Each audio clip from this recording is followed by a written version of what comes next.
Sharpton claims he set up payment plans with state and federal tax authorities, and he's current on those plans. But I think it raises other issues. His biggest nonprofit, the National Action Network, is funded by corporate America, by big companies like Walmart. They claim they're giving the money to promote civil rights, but right now they're giving the money to just pay back tax obligations incurred by Sharpton's organization. Sharpton has suggested this is just sloppiness and it's a kind of problems that other taxpayers encounter all the time. That's the argument his friend, New York Mayor Bill de Blasio has made, but I just don't buy the sloppiness argument. And we're back on the Malzberg Show. Rick Unger filling in for Steve today, who is out on assignment. Joining us now, writer for the National Review, fellow of the Franklin Center and Independent Women's Forum, Jillian Kay Melchior joins us. Jillian. Thank you. As we heard in the opening, not everybody is very happy any longer with the Reverend Al Sharpton. You've uncovered some interesting things that may be going on between Mr. Sharpton and the New York State Taxing Authority. I mean, we're talking about somebody who the New York Times estimates owes $4.5 million in taxes. My glance at it, he owes $876,000 to New York State in taxes. But as you look at it, it seems that New York is giving him a pass. I mean, I'm kind of staggered to see. Go into that a little bit. Why do you say that? What do we know? Well, for starters, so you're supposed to be current on your tax settlement plan to open up a new business. Right. Yet New York Times is reporting that if you look at the balance, it's actually grown. That's a bad sign because... It's grown presumably because of penalties and interest, though, Possibly. right? I mean, it's a bad sign that that happens because settlements are shaped with the goal of you being able to eventually reconcile that tax debt, to get rid of it. So if that tax debt is growing, that's a pretty good indication that something's gone wrong. Well, you know, I'm kind of two minds on this. I don't think it reflects well on anybody who builds up a massive tax debt, especially the $4.5 million. We know it's a lot of money, and you wonder, how did he earn so much to get that far behind on his taxes? But you know, one of the ways that we know he does earn so much is you also wrote another story. You've been busy on the Sharpton beat, where you disclosed all of the corporations, all companies that we know that are paying Mr. Sharpton for what?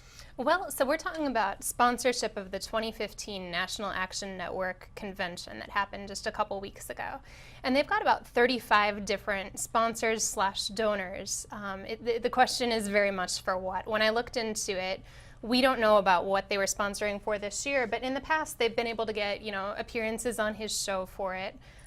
They get their advertising featured in National Action Network. Give me an example of a company whose brand we all know that paid a bunch of money and in return got to go on the radio show primarily, yes? Or I'm both? not sure about that because that was from a couple years ago. We don't know what they're getting in exchange. But on that corporate sponsor list, I think one of the most interesting ones was NASCAR. And that's interesting because there has been actually some pressure for NASCAR to pull back from their support from Sharpton. I mean, the understanding, I think, is probably that, you know, it's a good way to bring in a different demographic into the sport. At the same time, Sharpton's had a lot of scandal in the past year, and I think there's increasing corporate pressure to drop him. If you look at this convention, 35 sponsors, compare that to his birthday a year ago where he had 45. Yeah. It's hard to read too much into that, but it is fewer. I got to tell you what comes into my mind when you suggest that they would give this money to NASCAR to bring in another demo. I get that. On the other hand, I can't recall anybody, let's say United Jewish Fund, donating to NASCAR. And the joke I always make is you can go to a NASCAR race. I have. There's 100,000 people there and nobody there's named Rosenblum, right? So why aren't they spending it? What is it? And I know what you think it is. You believe that Reverend Al Sharpton is involved in one massive shakedown to protect these companies by saying, you pay us money to his organization, we won't bother you. There has been a question about that, and I reached out to a lot of corporations to ask, were you subject to a shakedown? They wouldn't give me a straight answer on it.